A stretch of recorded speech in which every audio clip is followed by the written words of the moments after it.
विदर्भातील अकोला जिल्ह्यातील घरगुती वादांनं एक भयंकर टोक गाठलं आहे। प्रेयसीसाठी पत्नीला आयुष्यातून दूर करण्यासाठी नवऱ्याने विकृतीचा कळस गाठला आहे। त्यासाठी नवऱ्याने योजना रचल्याचं समोर आलं आहे। त्याने मित्राच्या मदतीने बायकोचे अश्लील व्हिडिओ तयार करीत सोशल मीडियावर व्हायरल केले आहेत। इतकेच नव्हे तर त्याने ते व्हिडिओ नातेवाईकांनाही पाठवले आहेत। हा धक्कादायक प्रकार अकोला जिल्ह्यातल्या पातूर तालुक्यातल्या चांदणी पोलीस स्टेशन हद्दीत घडला।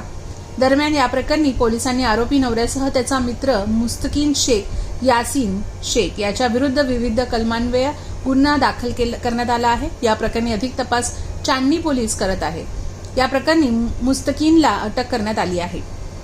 अकोल्यातल्या पातूर तालुक्यातल्या एका गावात श्वेता आणि राहुल हे दोघे पती पत्नी अनेक दिवसांपासून राहत होते। दोघांमध्ये काही दिवस चांगले राहिले, पण कालांतराने पती राहुल याच्या मोबाईलवर पूजा नावाच्या महिलेचा सतत फोन यायला लागला। यावरून दोघांमध्ये शाब्दिक वाद सुरू झाले।